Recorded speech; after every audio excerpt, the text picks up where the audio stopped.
Revisited returns this season with a special chapter dedicated to the third chapter of my podcast, The X Factors. My ex-wife sits down to explain her side of our story and how we have come to the place we are today. How do you rebuild and refocus your life in a healthy way and find purpose after divorce? This very open and honest chapter of Coleman On Purpose begins right now.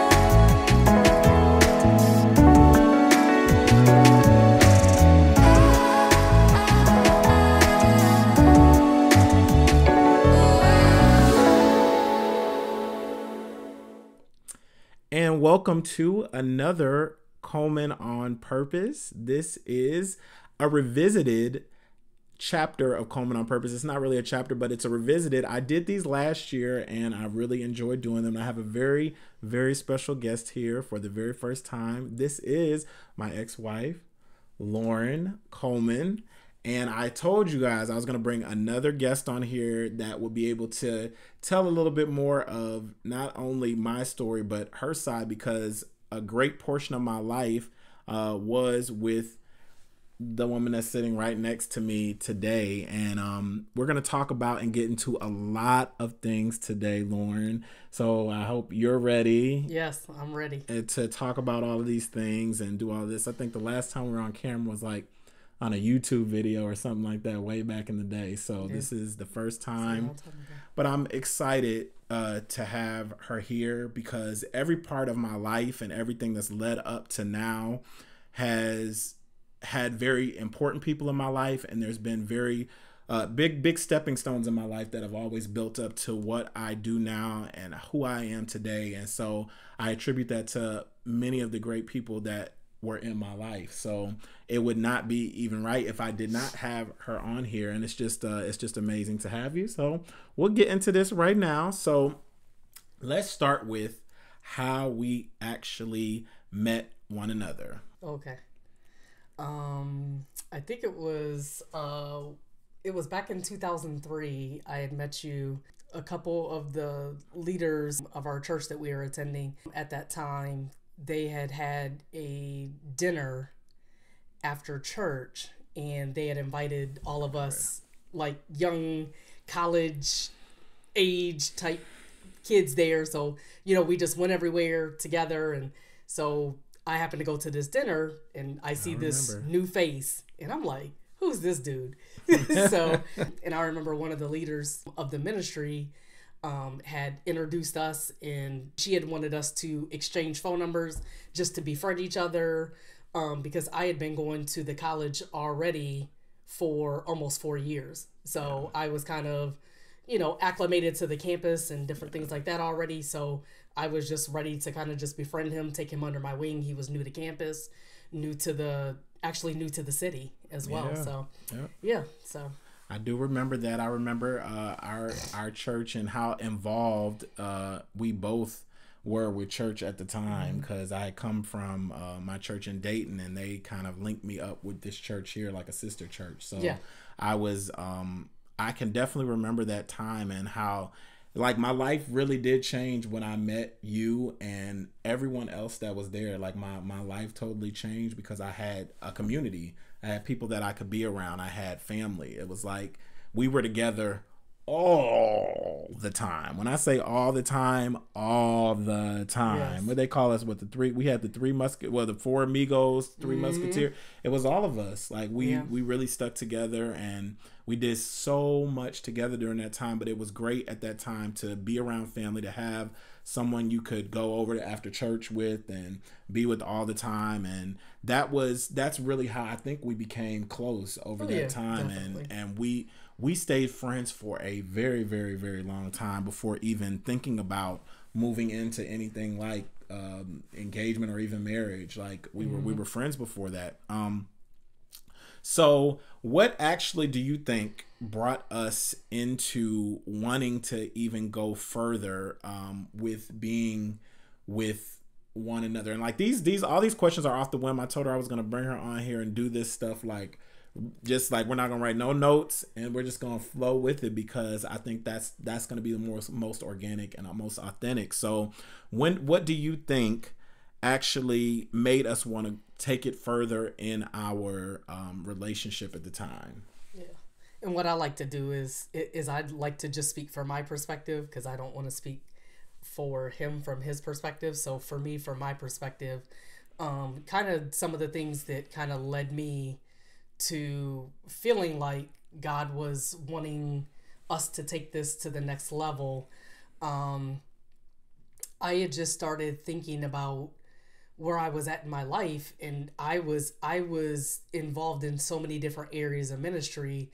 I was, praying every day, seeking God and just his direction, and what do you want next for my life and this next place in my life. And because I was only a couple years away from graduating from college when I met David, so I was starting to apply for jobs, and I was just thinking about what I wanted for the next couple chapters of my life. And I had just started noticing that as me and David were around each other more, it just seemed like, I know it feels like it came out of nowhere, but like I feel like it's something that God was orchestrating. Like it's true, like it wasn't necessarily a, oh God, like give me David. Like it wasn't even that type of prayer. Like it was more or less like I started noticing that I was having feelings for you that were more than just friends. Right. And then I know a mutual friend of ours had came to me and said, hey, I had a dream about you and David kind of being together, Right. eventually being married. And I'm like, whatever. Like, Mm-hmm. so I didn't necessarily blow her off, but I feel like it was a reconfirmation of what I was already starting to feel in those beginning stages. So, Right. yeah. Yeah. For me, I know that at that time, when we started to think about, because we were always around each other, and we just started having more conversations about it. And you were remember you were getting ready to graduate from school, and I just remember a sadness really came over me when I found out that you were going to be like either trying to move out of the state or go like far out. I think you were going to go, I forgot where it was. To Omaha. To Omaha. And I was just like, oh my gosh, like I'm losing like my best friend. They're about to leave, and all of those feelings and emotions. And that's when I kind of knew that maybe it was something more at that time for me to feel that sad. I do realize now, like looking back on that time, like I feel like I did not want to be alone. And so at that time, I felt like if I lost that same feeling of having you here and all of those things, that I was going to be alone. But just like I talked about in my last chapter that I had, which was a very intense and really in-depth chapter about my life and where I come from, there were so many different things that I was processing even at that time of us even taking it a step further. But there for me on my end, there was a lot of pressure because people wanted me to just be better, from what they saw me, that, being in the hospital, all the things I went through, they wanted me to be better. And I know you knew a little bit about what I had gone through in the past. We had conversation about that all throughout our friendship. What during that time with church, when I was talking about me having like same-sex attraction and all of those things that were going on at the time, what were your thoughts, even with us even taking it a step further or walking into something like that? What were some of the things that went through your mind? Was there fear? Was there different things that you were thinking about, or what did you think at the time? So I think for me at the time, although I had knew, because we had shared and had countless conversations about what you had dealt with in your past and things like that, I'm that type of person where I don't necessarily limit someone's transformation process, whether it be a deliverance process or just whatever that may look like, because I had, and I do still to this day, I have a very strong faith in Christ. I wasn't going to allow my fear of what you had experienced in your past to stop me from doing what I felt like God, it was truly a calling. Didn't you? Like, I feel like marriage has to be a calling. It's like, if you are not called into that thing, like you're already going to face a lot of challenges and a lot of adversity and all of these things. So you have to take it on in your, literally in your soul, as a responsibility, as a calling. Like you are called to stewardship. And so it's one of those things that, definitely fear came. Fear is always going to come, because this is a lifetime commitment. If there was no fear, I would almost be questioning, why am I not afraid? Because when you have to give your life to someone else, that is a huge responsibility, a huge calling, a huge responsibility, and just all of that. So of course, fear was there.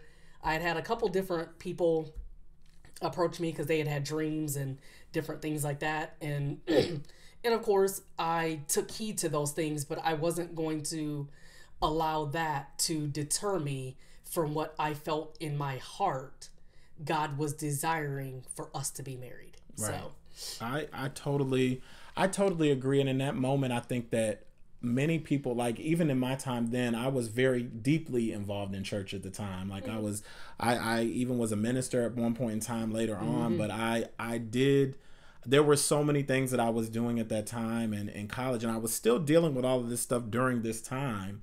I never really felt like there was always, and I'll get into this a little bit later, a safe place for me to go to even discuss all of the things that I felt like at the time I was struggling with.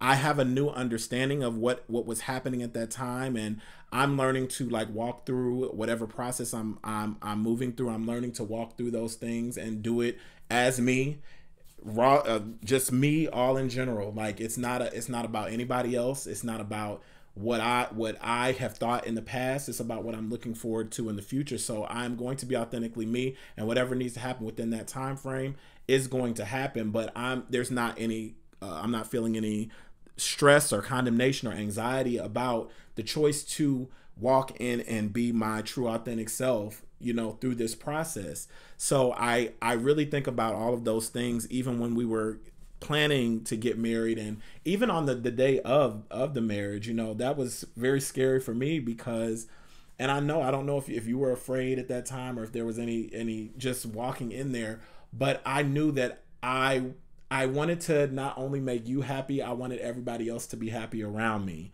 I wanted to make everyone okay. And I really wasn't all the time okay with myself at the time, but I wanted to make sure everybody else was okay.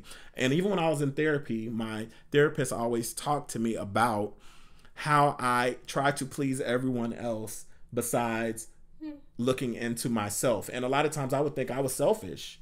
Even while I was caring about everybody else, I still felt like I was selfish. And it was not till those moments when I said, I have to give myself the time to really be just let me be myself, not feel this box.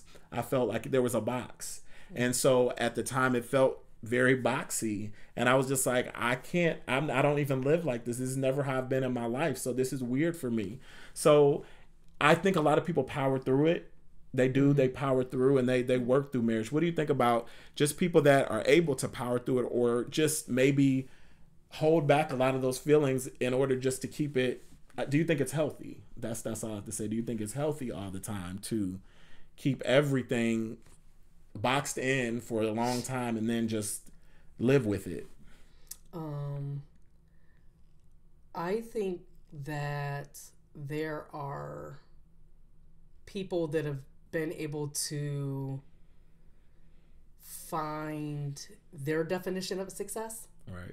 Because I've seen some people grow and go throughout marriages, and their definition of a happy marriage, that word happy, it's relative.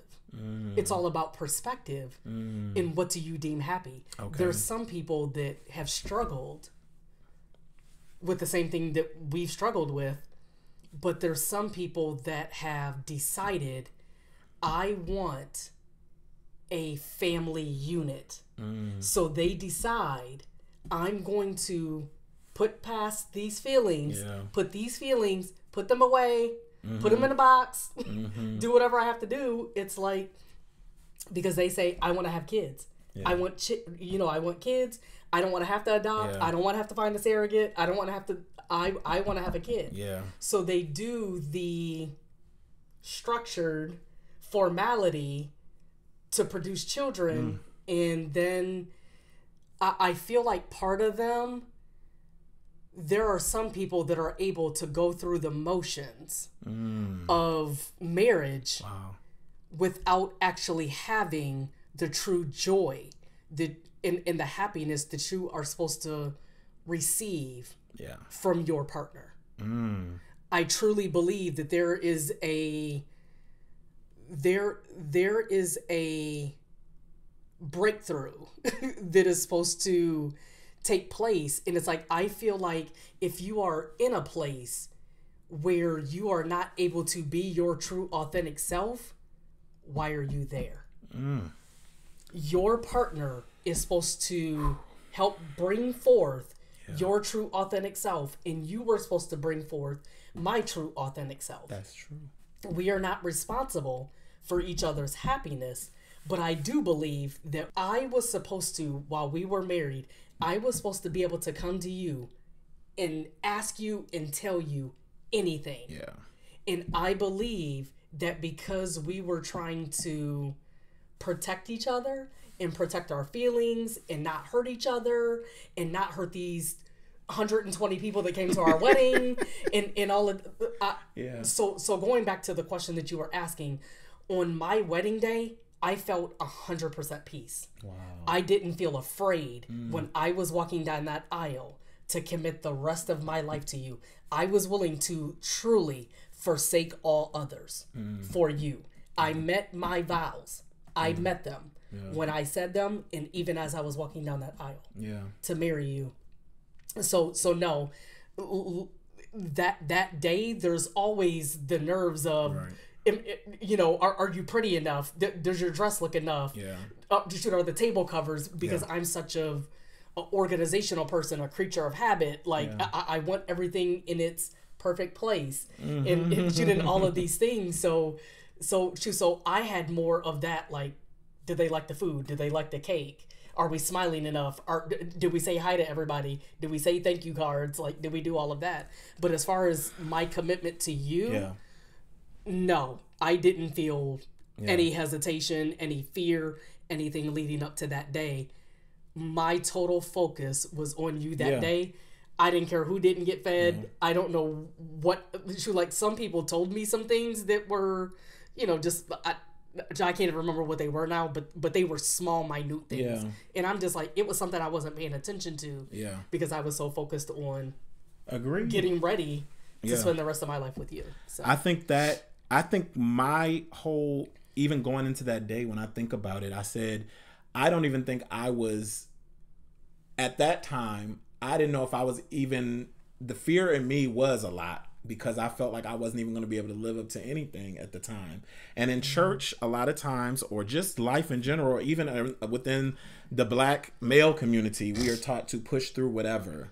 To push, to persevere, to do whatever. Not just say, okay, maybe this moved very fast. Like, everything moved rapidly. And even though it was a year when I got engaged to the time we did that, everything moved so rapidly that I was caught up in everything. I always say this though, it was never a mistake to get married. I think there were so many different things that I was able to learn in the marriage, but at that time I couldn't even take in what was actually happening. I was just seeing things happen. We went to counseling for a little bit. Then before we knew it, we were planning, we were getting things together. We were writing lists out for people to come to the wedding. And at that time, it's almost like, I think back to like back in the day when I almost like a child, when you have something and you tell a lie or something and you get so deep inside it, or not even a lie, you get so deep within yourself that you're like, what's going on? And I don't know what's happening right now, that you don't even want to disappoint anyone around you. You just are like, I don't want to make anybody upset. I don't want to lose friends. I don't want to lose people.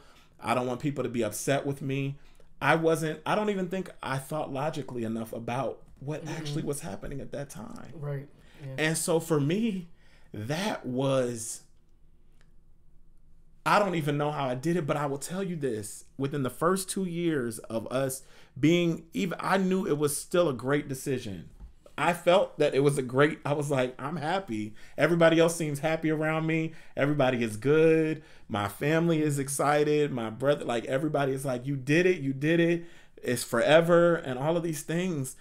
And then you start to feel something. I don't know whether it wasn't that we had been connected in church because we moved to North Carolina shortly after. We lived in Ohio and we struggled. Like it was, I struggled, but we were working like hard to make sure that we got somewhere. Because you were working 2 jobs. I was working 2 jobs at the time, 3 at one time. Well, it was 2 schools and 1. Yep. Yeah. And then I was working 2 jobs as well, because I was working night shift as a CNA and I was working as a volunteer coordinator during the day. So we wanted to do greater. Like I felt that if we moved out of everything was going to change once we moved to North Carolina, or we were thinking about St. Louis, and we had thought about different places, LA, St. Louis. It was different places. And we were like, okay, we're settled on North Carolina. We felt like that was where we needed to go. So we ended up going. And when we got there, when we got to that place, and things seemed to be, I went down a little bit before you and then you came down, and things seemed to be rolling along. And where do you think like things began to change within the hustle and bustle of us being in North Carolina? Because we were involved in e-groups for a little while and we did that. Where do you think that things began to change with both of us in that time? Honestly, what things were happening at that time? Were we getting too busy? Were there things that you saw me going through at the time that started to change it? Honestly, what things began to change? I think that we were so busy trying to make a living that we didn't have the perspective to understand that. I now know that there's a quote, and I don't know who the author is or who said it, but it's like, don't get so busy making a life that you forget to like making a living that you forget that you're creating a life here. You're building a life with a partner. Like, we were so busy trying to become financially stable that we literally, there was a wedge that was built that we didn't even see that was getting built. We began to be 2 ships passing in the night I was working night shift. No, I was working up in Statesville, so I was driving 30-40 minutes and working. And then I'd also had a job at McDonald's because I had already had previous experience there, so I was working those jobs, and then I finally got a job at the hospital. So I feel like we were so busy trying to create and trying to I feel like now I can say in hindsight, I feel like we worked so hard to try and prove other people wrong. Because I feel like there was a few people in my space that didn't want us to make this move. So when we made the move, it's almost like you have this internal hustle that begins to build because you don't want to have to go back home and say, I failed. So you have this internal hustle that says, we're making y'all ain't gonna prove me wrong. Ooh. You guys are not gonna prove me wrong. So you go around with this arrogance. Oh my God. Pride. Wow. So you go around with this pride, but meanwhile, the enemy is, because he knows, even if you're so busy where you're not paying attention, that wedge was being created. Because when we were not spending that time at home, some nights I was working double shifts at the hospital. I was picking up night shifts. I was trying to help you get your career, your acting career and stuff like that off the ground. Let's talk about all of that stuff. So I was working so much trying to help build this. It's like we were not spending time the valuable time that you need in those critical years. Those first 5 years, they're critical building years of you learning how to sit down, eat together, watch movies together, cuddle. Like we were not taught, at least I'm going to speak for me. I didn't grow up in a very emotionally connected household. I didn't see my parents, my mom and my stepfather. I didn't see them just sitting on the couch holding each other, watching a movie, doing any of that stuff. So that I always seen them working. I always seen them in some type of work mode. And when you don't see the healthiness of having that emotional piece to your marriage outside of just the sex and the physical piece, when you haven't seen that, you just start getting in this mode of he has to provide and I have to support. So whatever this is, we have to make it happen. And it's like intimacy, all of that stuff. Like any form of intimacy. Intimacy is not just sex, but any form of intimacy that I did not prioritize intimacy. So I believe that is where in the shooting, before I knew it, it was kind of like I feel like I was on autopilot. Now that I can look back on it, I can say I feel like I was in autopilot, because I can't even say them first 3 years of my marriage, I can't even say I was unhappy. Well, me either. I definitely. I was. She like, I feel like we were just boom, boom, boom, boom, boom, boom, boom, and it's like it was the move. We started getting friends here. We tried a couple of churches. We finally got one based upon where we felt like we can get rooted in. We can start serving. We can start multiplying. We can start building the kingdom. We can start building our family. Like, we can start doing all of these things. So it's like, and then, so I think for me, I went through a lot of, and I know we didn't talk about this, but I feel the need to just bring it up.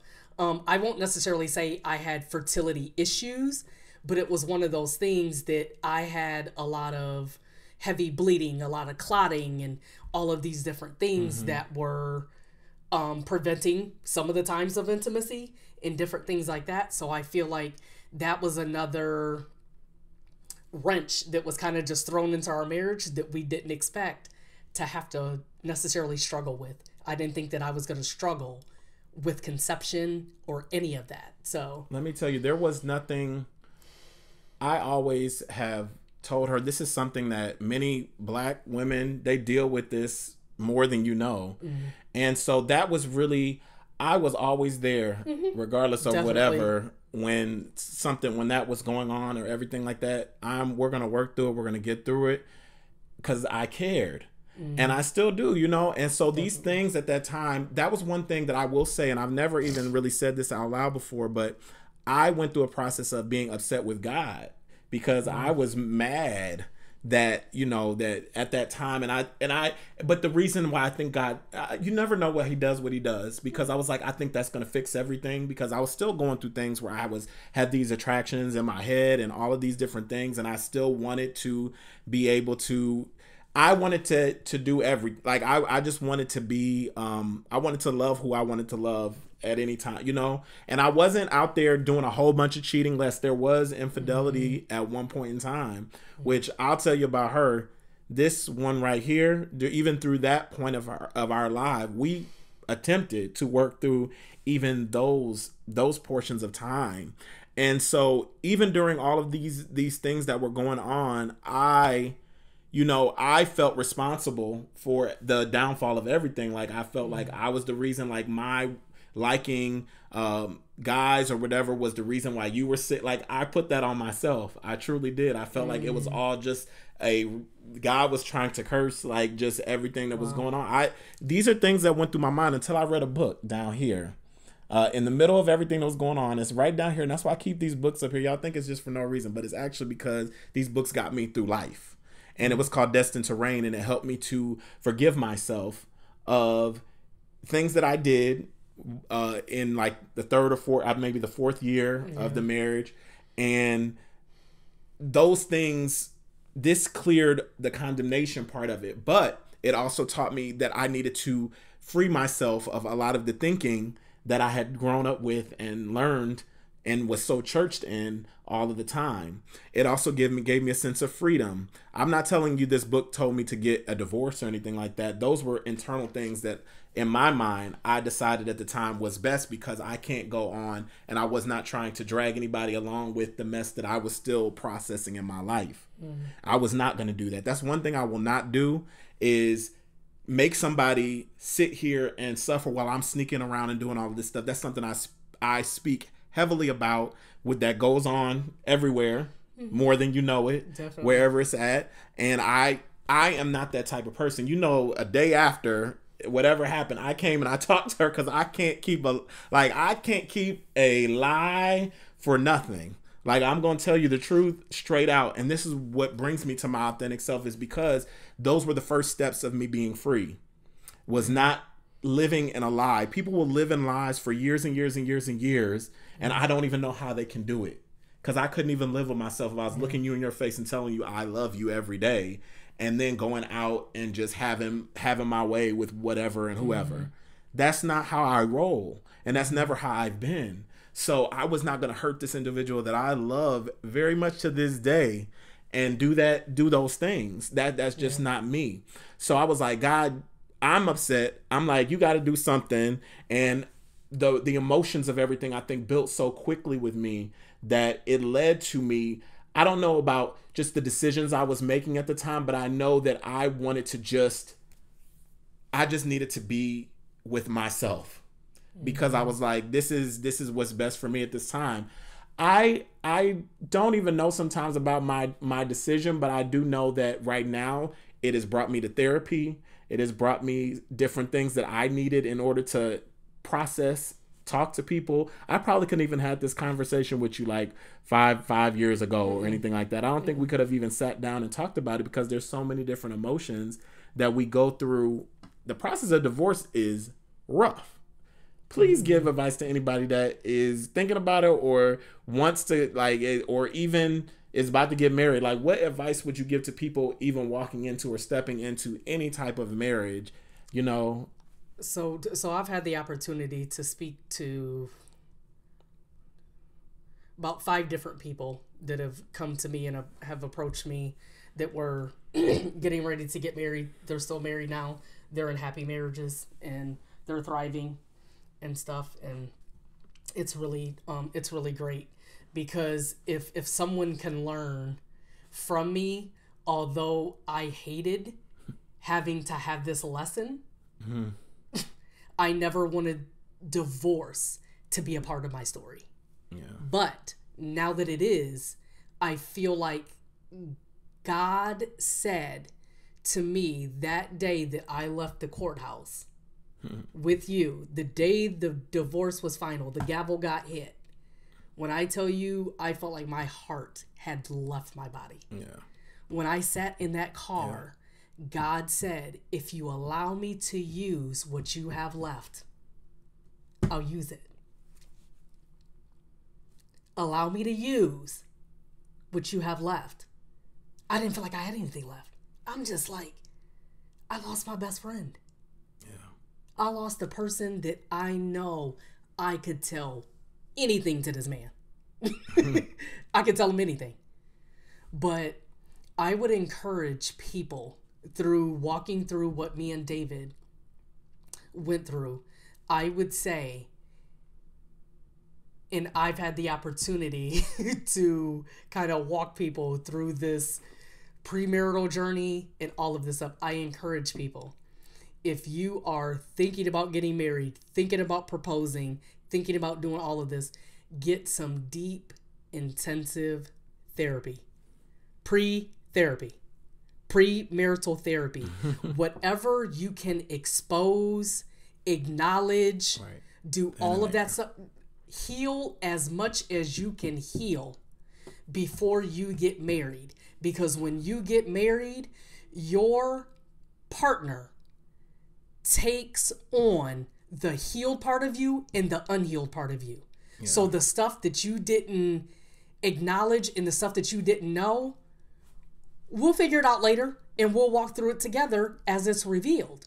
But the stuff that you do know about, you are doing a disservice to your future partner if you do not go and start getting those things healed. Because you are going to bring all of your luggage down that aisle and into that marriage and into the rest of your life. Work on as much as you can work on that you are aware of. And some stuff, the reason why I say that counseling is so important is that sometimes the counselor will ask you certain questions that will provoke things that you never even thought were necessarily important. So I tell people it is so imperative. Please go to premarital counseling, and it needs to go beyond who's gonna write the checks, who's gonna be the primary breadwinner. Like, that stuff is important. But when you are going through divorces and once we started going through counseling before the decision of divorce was going to be the best decision, oh my goodness, like, there was so many things that we didn't, there was so many things, I had a limited perspective on what I thought was important. And typically our limited perspective goes based upon how we were raised. So it's like, all I did was see my dad provide. All I seen was my mom provide, take care of the household, cook. So I thought that that was what you need to do as a wife. So I didn't know how to, I wasn't even emotionally intelligent enough to know when you were starving. When you were starving. So like when you were going out behind my back in our marriage, I wasn't even aware enough. Yeah. So had you not been that type of man to just be like, I can't hold this, I have to tell you, we would have went months and months and months before I would have even been alerted, because I wasn't having dreams about you cheating on me. I wasn't, I was in this mode of, we gotta go. Like, you're like, what's next? What's the next? So I feel like going through the counseling, I would definitely encourage, whether you know Christ or you don't know Christ, you need counseling. You need to talk to someone about about the journey that you are about to embark on.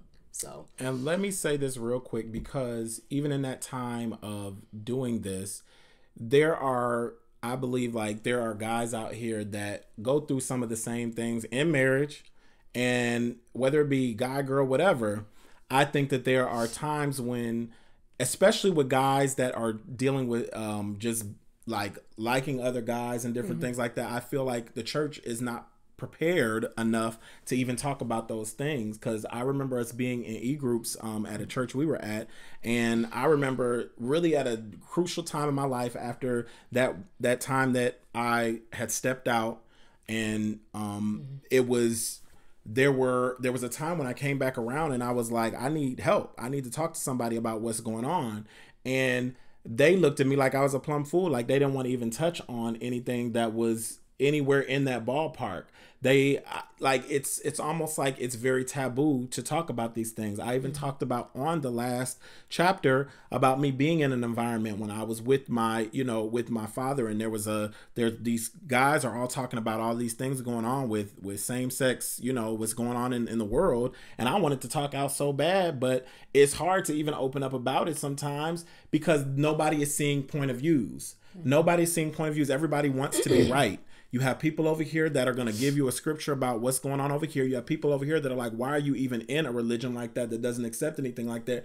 There is no in between. And then we're taught in the word of God that you're lukewarm. So you start feeling condemnation about being lukewarm because you're trying to have people come into common grounds and talk about what's actually going on and what's in the middle of all of this and get to the real word of God. If you are practicing Christ and you are loving Christ and all of these things, and you're reading the word of God and you have a true love for Christ, I do believe you are accepted by Christ. It's just the people that don't accept you are the other people on the outside looking in that can cause you to feel a certain way. Everybody has a journey.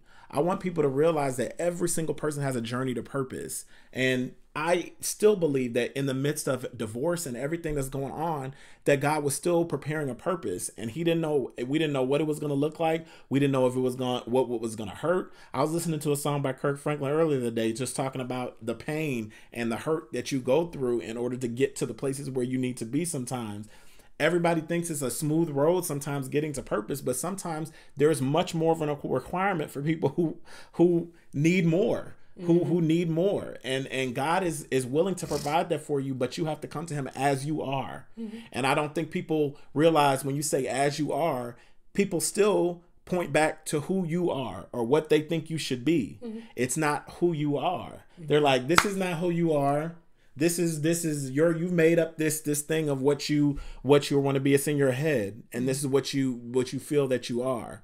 And I don't really realize sometimes how people can jump into my body and tell me that this is what I am. This is what I am at this time. God is revealing to me who I am day by day by day.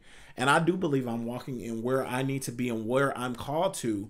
There's just different things that I go through that nobody else is going. There's other people that are going through it, but not everybody's bold enough to talk about it. That's why I wanted to actually come on here with you to talk about it, our journeys in this, and like what types of journeys did, like, as far as purpose is concerned, where do you feel like after divorce this journey has led you to? Like, where do you feel where do you feel the purpose within this? It was definitely hard to find.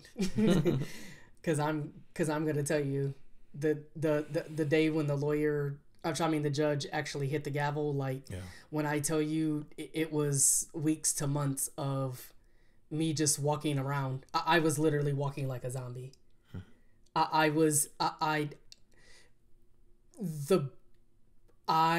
got into counseling within 2 to 3 weeks. I did not. Bad mistake. Of my divorce. I knew that I had to talk to someone else in order to survive. I didn't have, by the grace of God, I didn't have any suicidal thoughts.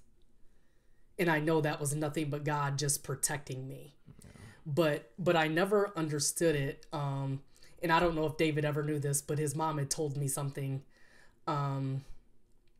even before our divorce was finalized. She was talking to me and she was like, she said, divorce feels like death. And and it's like, until you walk through it, you have a sympathy versus an empathy for it. It's like, you're just like, okay, yeah, it's going to feel like death. Okay. Like, it's relative, and you feel like you have some type of, you have a very, very, very limited perspective until you actually experience it. Then once I actually experienced it, once I knew that it was to the point of no return, we couldn't go back, I now knew what she meant when she said it felt like death. Because although David was still here in the human flesh, I felt like everything that we were supposed to accomplish together, that died. The purpose that we were supposed to accomplish together died. Our probability of having kids together died. Our probability of I had thoughts and dreams of us doing this.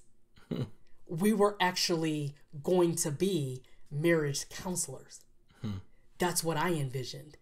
So what I was telling the counselor and what the counselor ended up telling back to me was, that's the reason why it feels like death, because you now are you're having to erase every single thing now that you thought you were going to do with that person in the present and in the future. Yeah.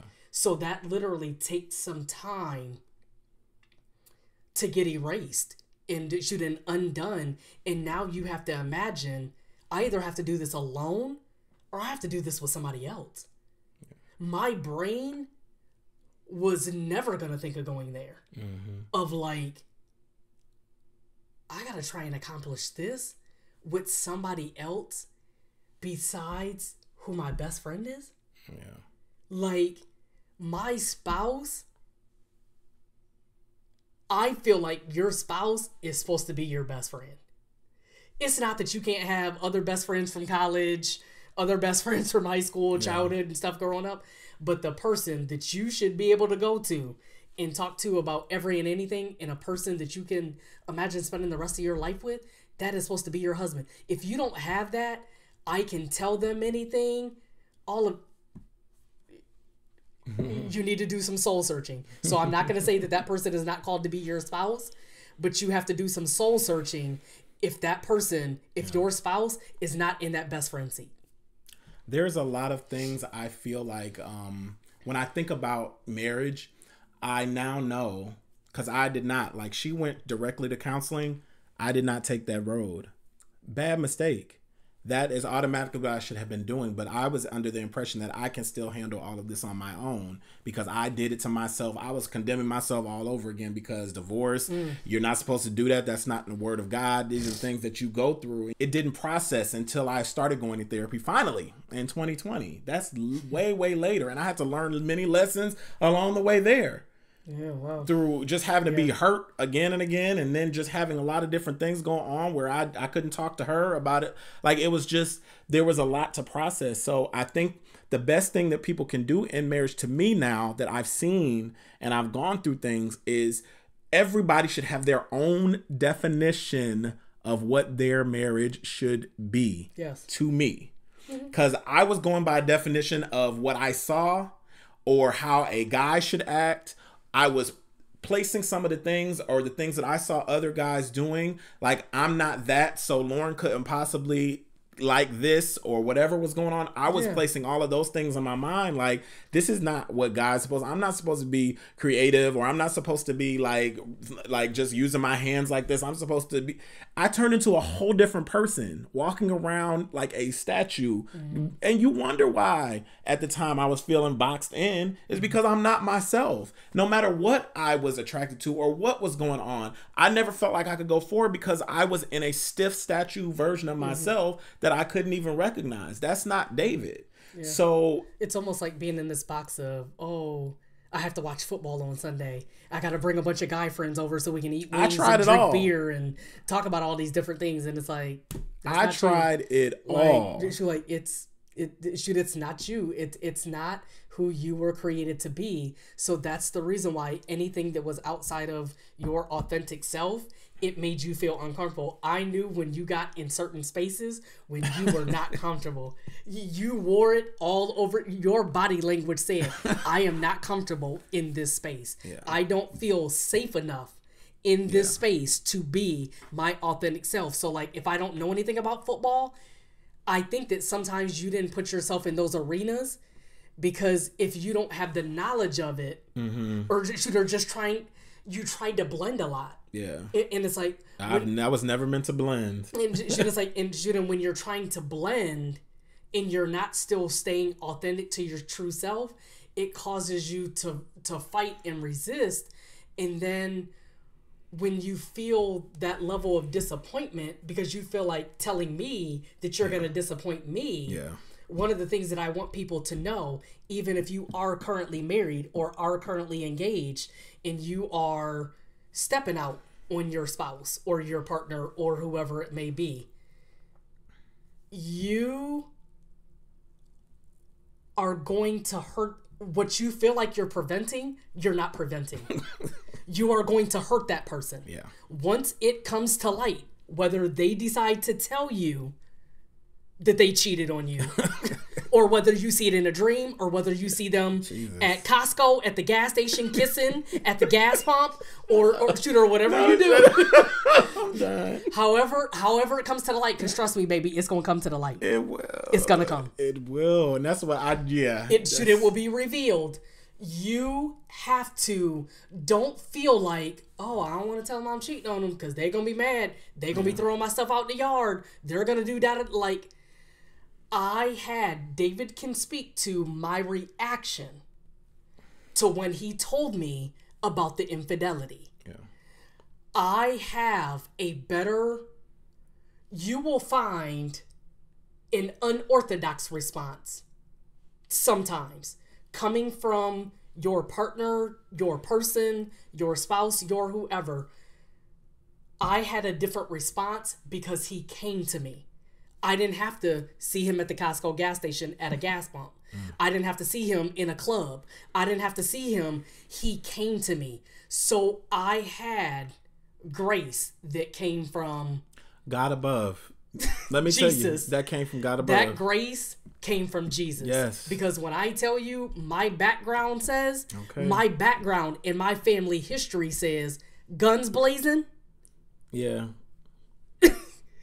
That is the type of background I came from. I was almost at the point during that time where even if I told her, I felt so bad about myself that I wouldn't have even minded. That's how deep and dark my mind was at the time. I said, I'm going to tell her, and whatever happens, happens if I'm gone. And I really didn't care at that point because I felt that low about myself at the time. That so you wanted, because you wanted, and to shoot at what God didn't give you, you wanted the affirmation of, I'm not enough. She hates me. She does this. She does that. Nobody's going to like me. Nobody's ever going to love me. No one's ever going to accept me. Yeah. No one's ever going to do any of this. Yeah. And God wouldn't let me give you that satisfaction, that reaffirmation of the way you were feeling inside, because it's not the way God felt about you. Right. It's the way you felt about you. At the time, yeah. So, at the time. At the time. So, yeah. And that's the one thing I will say, because we're going to wrap here. We could go about this, and she'll get me crying, and I don't. Every time we really talk and delve into deeper stuff, which is, this is the deepest I've ever, even been in a setting. Even to put this out into the world, it's only because I'm ready. You know, when I put this out, it was because I was ready. We talked about this before we got here, because I usually wouldn't have even done this, but it's so amazing how when she talked about purpose or wanting to do this, we're still here talking to you now. So God has a weird way of doing things, or even having this platform for me to even do this. So you can either hear it or let it go out of your ears, but this is what God has given us walking through the process of divorce and having to be friends. And how do you think that we've been able to maintain healthy communication throughout this time? Because I know at the beginning it probably was not easy. How do you think? Right. Because people look at me like I'm crazy when I say I still talk to my ex. I still talk to, we still communicate. Oh, yeah. It might not be as much, but we still communicate. We definitely have had an unorthodox. It's something that, to really be honest, I don't think that I have another scenario to really compare it to. I feel like different scenarios in my family have just been unorthodox. We've been able to do things with people that society has said, that's an ex. Nope. You need to be trying to slash tires.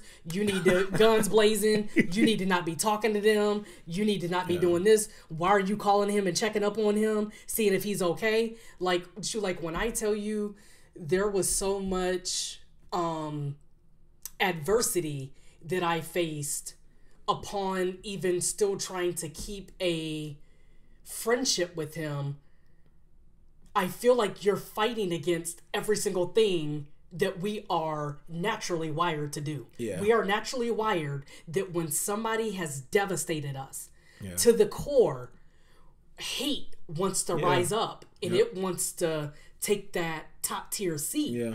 And it's like, no, I made a commitment to God to say, God, however you want us to walk out of this divorce, guess what? The divorce can even be a testimony. Yeah. We can actually allow. That's crazy, isn't it? We can actually allow the hardest thing that we've ever done in our lives. It's the truth, for God to still try and get the glory out of this.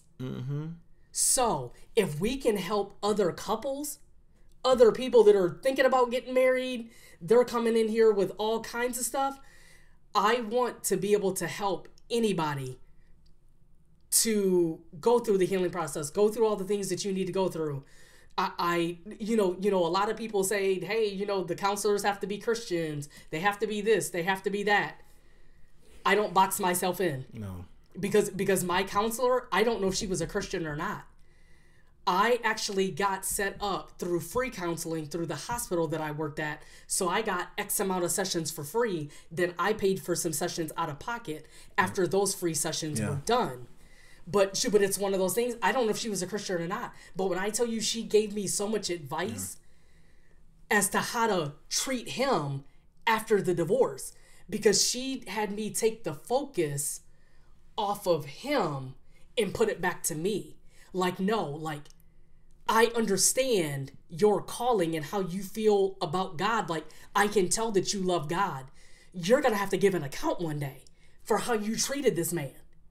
And I'm going to have to give an account for how I treated him? So, like, you can't just be out here trying to slander his name, slash his name, doing any of that stuff.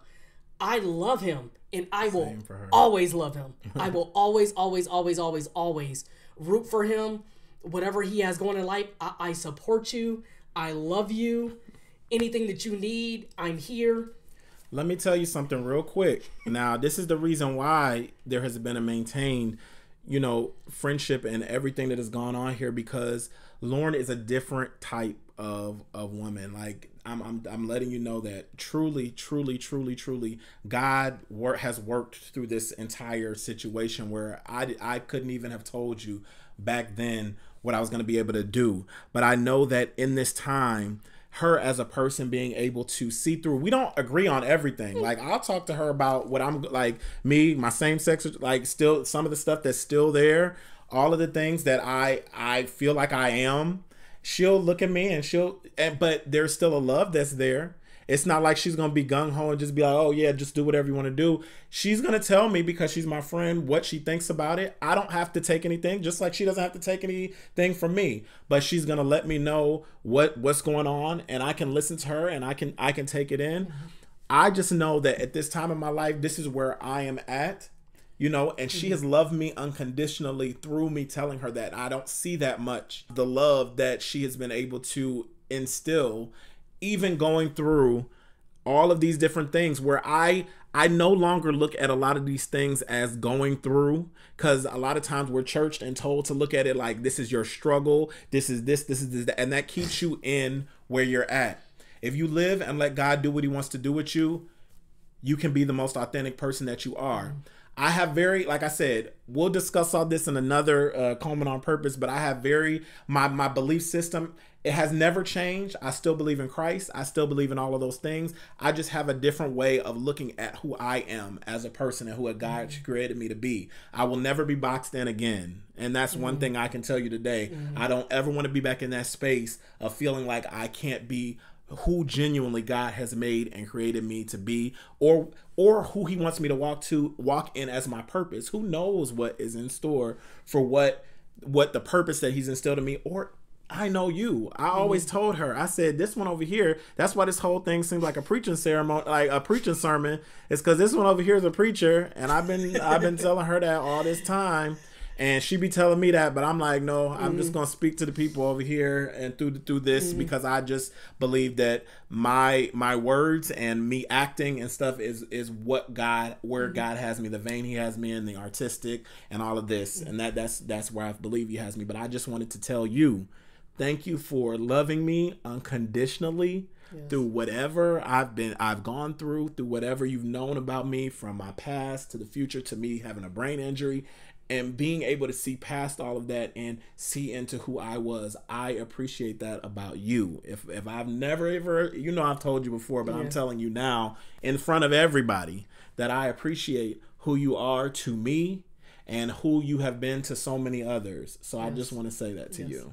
Yeah. And I want to touch on one final point that I didn't get a chance to touch on before, when you were speaking about the ministries and you reaching out to, whether it be group leaders or whatever, people connected to church and different things like that. I think that so many people are hesitant because a lot of ministries, what I see that is a gap that's missing is because so many churches are growing at such a rapid pace and in such a rapid rate.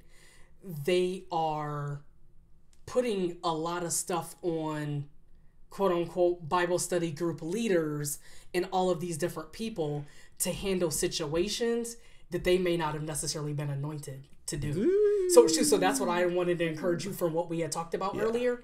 That may not have been that person's place to walk you through what you were talking to them about. True.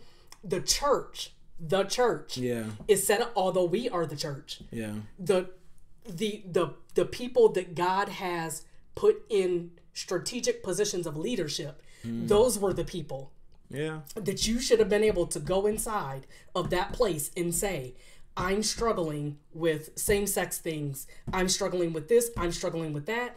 I need to get into one-on-one counseling with somebody, or is there a counselor that is connected to this ministry or whatever? So then that person can give you a perspective. When you just have group leaders, those people are coming from a very limited background and perspective. Yeah. I don't even know if it would have been, I feel like God protected you. Because had those people said what they really felt about same-sex relationships, all of this stuff, it would have pushed you deeper into a darker hole. I look at now the reasons why everything has a reason. Everything has a purpose. There, like you said, there's a reason why even in those times when I would reach out, I had to take a deeper look within my own self and see exactly who David needed to be. And that's why when I talk about being boxed in, I'm talking about in general altogether. When we talk about boxing somebody into, calling them like a category, this, that, and the other, all I can be is myself. So I just think that a lot of people, they like to, because we're taught to just put everything in its proper place and make sure this looks like this and present it a certain way and make sure things look pretty and neat and organized and make sure this book is in that corner and all of this stuff. But it's like I've seen people that don't necessarily struggle with homosexuality, but they struggle with backbiting. They struggle with gossiping. They struggle with cussing.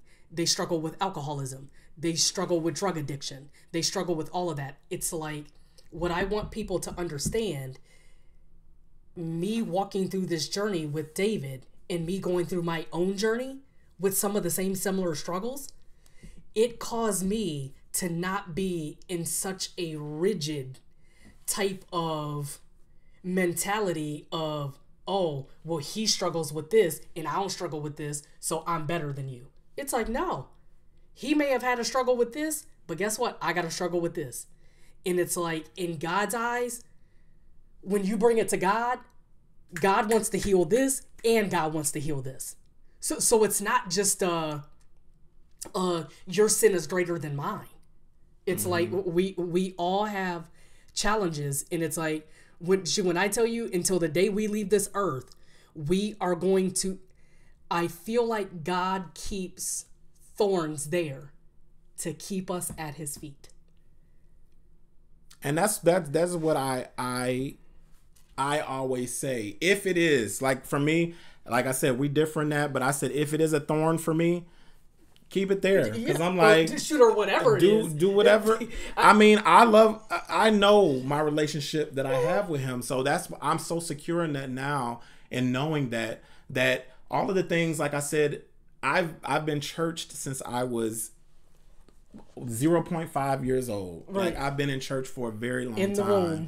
I have. So I and you have too. Like, we've been in it for a very long time. So there are mindsets and stuff that I've learned over time through therapy and through different things that I just know I must, in order to maintain and to walk in my greatness. These are some of the things that I need with me. And I'm not saying I have to be just doing whatever I want to do. I'm just saying these are things that I know are part of my purpose. These are things that I know are part of where I'm walking to, where I'm going to. We may come back to this video years from now and be like, oh, wow, look at this, da, da, da, da, da. Who knows? I never leave anything off the table. Like, when it comes to things that whatever God can do or Christ can do in our lives, I don't leave any of that off the table. I tell everybody about this. It feels so good to, like, be here and talk with you on this chapter of or this revisited that we did. It might become a chapter. I'm thinking about, I'll title it when we finally put it up, but I think this was very long, but it was very, very, very, very inspiring to me. I hope that you've been able to say everything that you need to say on here. I just want to let you guys know that you can follow Coleman On Purpose now on Instagram at COLEMAN ONPURPOSE. And also follow me, Deluxe Dave, on Instagram. You can also follow me on TikTok. I'm on davidj.coleman, or you can follow Coleman On Purpose on TikTok, where I'll put up some of the clips from this and other chapters that I've done with Coleman On Purpose. Is there anywhere that you want people to follow you, or you just know? Everybody that I bring on here, usually only Chris has probably been the only person I brought on here that said he gonna give you his. Just know that this is my best friend, and I thank her for her ongoing love for me, and I really do appreciate it. Thank you for coming on the podcast. Until next time, please remember that you are unique, you are loved, and you are created for greatness. Until next time, holla.